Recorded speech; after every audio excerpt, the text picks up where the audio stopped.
Hola, buenas tardes, ¿cómo están? Vamos a empezar a ver ahora las propiedades físicas de los hidrocarburos.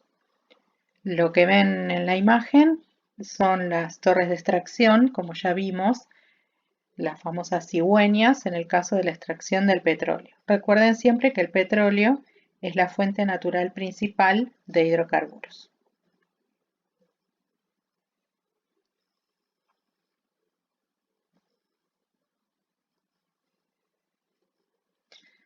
La primera propiedad que vamos a ver es el estado de agregación a temperatura ambiente. ¿Se acuerdan qué es el estado de agregación? Es lo que llamamos habitualmente el estado físico. Si una sustancia es sólida, es líquida o es gaseosa a determinada temperatura. En este caso vamos a considerar la temperatura ambiente, que sería alrededor de 20 grados Celsius. La realidad es que existen hidrocarburos en los distintos estados de agregación. Hay hidrocarburos gaseosos como el propano, hay hidrocarburos líquidos como las naftas, y hay hidrocarburos sólidos como la parafina que constituye las velas. ¿De qué depende que un hidrocarburo tenga a temperatura ambiente un estado físico u otro? Vamos a ver que eso depende de la cantidad de átomos de carbono que tiene la molécula. En general, para hidrocarburos entre 1 y 4 carbonos, el estado físico a temperatura ambiente es gaseoso. Cuando tienen entre 5 y 10 átomos de carbono son líquidos, y cuando las cadenas de carbonos tienen más cantidad de átomos de carbono, generalmente son sólidos. Otra propiedad física es la solubilidad en agua, es decir, si el hidrocarburo se disuelve o no en agua.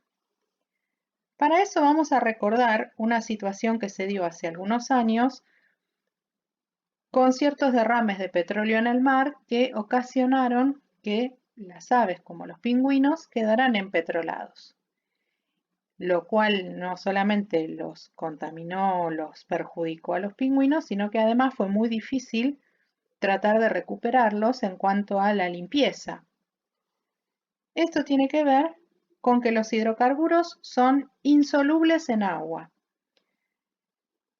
¿Por qué son insolubles en agua? El agua es un tipo de sustancia que está formada por uniones covalentes del llamado tipo polar. Por eso se dice que las moléculas de agua son moléculas polares. Justamente los hidrocarburos son todo lo contrario, son moléculas apolares o no polares, y por lo tanto no se pueden atraer las moléculas de agua con las de hidrocarburo, y esto hace que no se puedan disolver. Entonces, los hidrocarburos, por ser moléculas apolares, no se disuelven en agua, por lo tanto no se mezclan con el agua.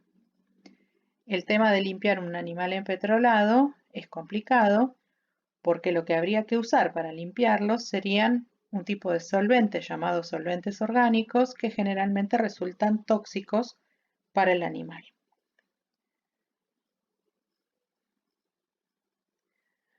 Otra propiedad para tener en cuenta es la densidad de los hidrocarburos. Recuerden que la densidad es la relación entre la masa y el volumen de un cuerpo. Para eso pensemos qué ocurre cuando hay un derrame de petróleo en el mar. ¿El petróleo queda en la superficie o se va al fondo? Por lo que vemos en la imagen, queda en la superficie formando manchas visibles. Bueno, esto tiene que ver con que los hidrocarburos son menos densos que el agua, por eso flotan en su superficie.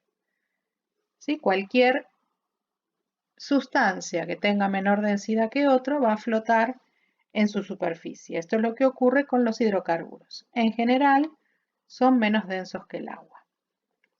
Recuerden que la densidad promedio del agua es de 1 gramo por mililitro. La de los hidrocarburos es menor.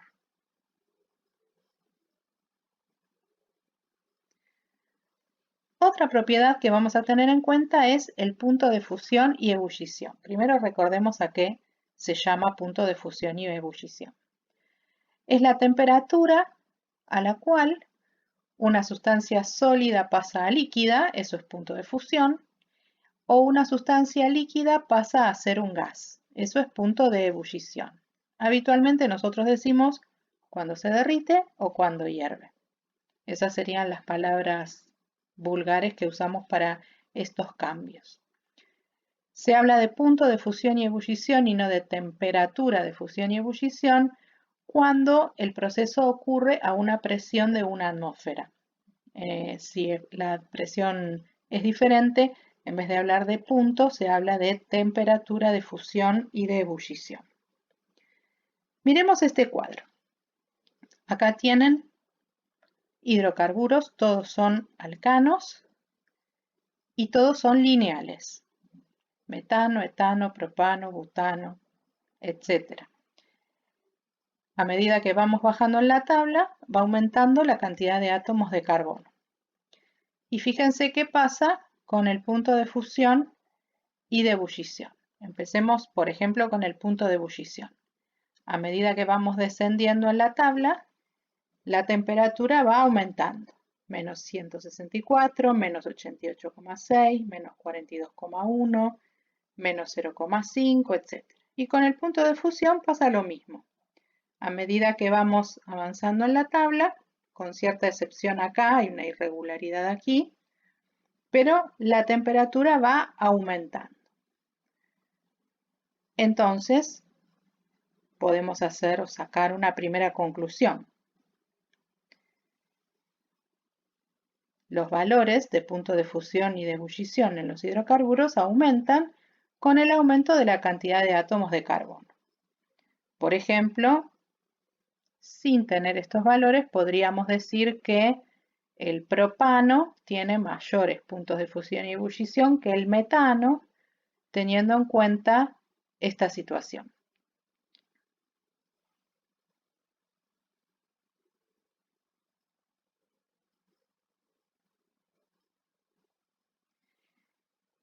¿Qué pasa con el punto de fusión y de ebullición cuando lo que comparamos son hidrocarburos isómeros? Recuerden que isómeros son compuestos que tienen la misma fórmula molecular, pero distinta fórmula desarrollada. O sea, tienen la misma cantidad de carbonos y de hidrógenos, pero la forma espacial es distinta porque las cadenas carbonadas son distintas.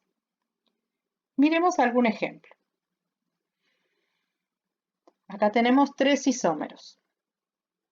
Si se fijan, en todos los casos, la cantidad de carbonos es 5 y la cantidad de hidrógenos es 12. Todos son alcanos.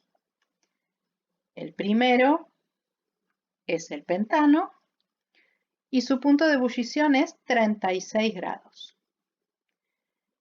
El segundo, 2-metilbutano, su punto de ebullición es menor, 28 grados. El tercero, 2-dimetilpropano, su punto de ebullición es menor todavía. O sea, fíjense que a pesar de que son isómeros, tienen la misma fórmula molecular, son sustancias diferentes. Tienen nombres distintos y puntos de ebullición distintos. Ahora, ¿a qué se debe esta diferencia en los puntos de ebullición? Vamos a representar a las moléculas con figuras geométricas. Por ejemplo, al pentano lo podríamos representar como un rectángulo, es lineal. Al 2-metilbutano lo podríamos representar de esta manera. Hay una cadena lineal, pero hay una ramificación. Y al 2-dimetilpropano lo podríamos representar de esta manera. Teniendo en cuenta que para que un líquido pase al estado gaseoso, que eso sería el punto de ebullición, lo que tenemos que lograr es que las moléculas se separen para que pueda pasar algunas moléculas a la fase gaseosa. ¿En qué casos las moléculas estarían más juntas de estos 3 casos como para que sea más difícil separarlas?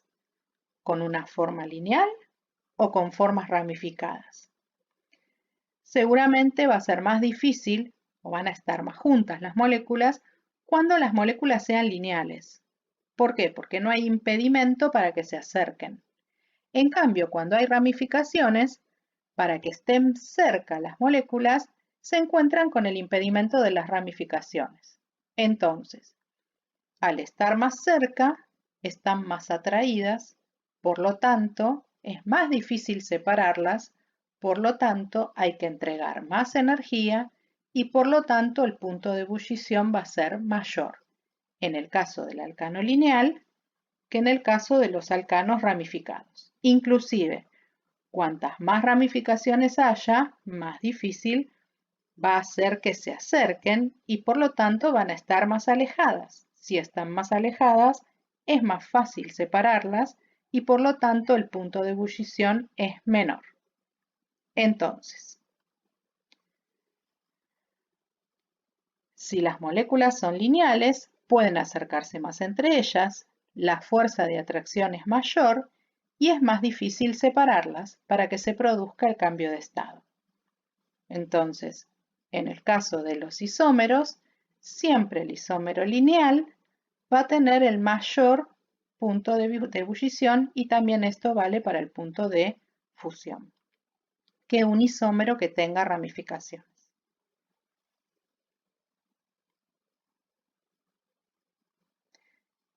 Bien, solamente con esta información van a realizar una actividad muy cortita que es la actividad 9.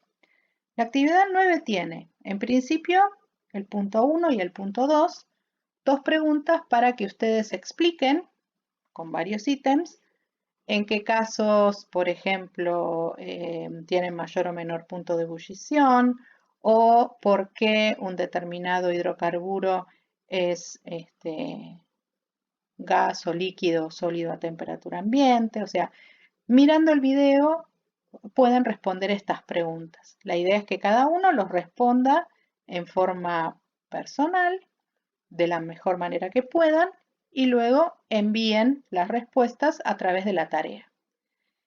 Y la actividad 3 en realidad no es una actividad que tenga que ver con esta clase, sino con la clase que viene. Lo que van a hacer es lo que dice allí. Van a buscar en casa una vela, la van a poner en un frasco o pegada en un platito, como se suele usar en casa. La van a encender. Una vez que la tienen preparada, le van a sacar una foto donde se vea completa la vela. Y luego van a hacer una breve descripción escrita de todo lo que vean mientras la vela está encendida. Traten de poner atención a todo, aunque les parezcan cosas que no son significativas, y escribir esa descripción. Una vez que tengan la foto y la descripción, lo van a subir a un Padlet. El Padlet donde lo van a subir tiene la dirección en la tarea. Se los muestro. Este es el espacio donde van a subir la foto y la descripción de la vela. Es un Padlet donde para subir lo que ustedes quieran tienen que apretar aquí el más. Cuando apretan el más aparece esta ventanita. Pueden cargar la foto. También aquí pueden hacer otras cargas, pueden cargar un dibujo o pueden, si quieren hablar, la idea sería que escriban mejor. Y entonces la descripción la escriben acá. Le pueden poner un título o no, todos van a hacer lo mismo. Y una vez que terminan, le ponen cargar. Y así va a quedar subido al Padlet lo que hagan todos ustedes y todos sus compañeros. Les pido que lo hagan al 1 de junio para poder usar lo que ustedes suban en el video de la clase del próximo martes. En principio, traten de cumplir con esa fecha para tener la mayor cantidad posible de trabajos subidos en el Padlet antes de hacer el video. Así que bueno, les dejo esa tarea pequeña Y cualquier duda que tengan, saben que siempre está el foro de consultas y a través de los mensajes también lo pueden hacer. Espero que tengan una buena semana y que puedan resolver la tarea sin dificultad. Nos vemos.